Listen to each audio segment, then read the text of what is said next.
بعد اتفاقية وقف إطلاق النار، خرق البدو هذه الاتفاقية للأسف الشديد، والشرع يذنب السويدة بدل البدو.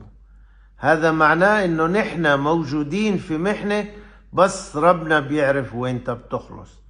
لذلك أتوجه إلى القيادات الدرزية دين ودنيا في كل الشرق الأوسط، توحيد الصف، دعم الأبطال والشباب ورجال الدين في السويدة، وعلى رأسهم المرجع الديني الروحي للطائفة الدرزية في العالم الشيخ أبو سلمان حكمة الهجري.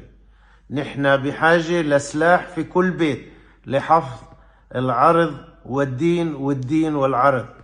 بدنا أموال من الطائفة الدرزية، مش من حكومة إسرائيل ولا من حكومة لبنان ولا من حكومة الأردن.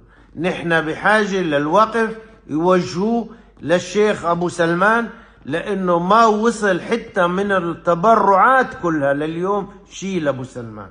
لذلك لكي يكون مع كل شاب سلاح ويحافظ على العرض والدين، مطلوب أموال، مش بس دعم في الفيسبوك والتيك توك والميديا كلها. هاي مطلوب انه يكون دعم من كل القلب في كل الامور اللي موجودة عنا، لكي ننجح في هذه الحرب وننتصر على العدو.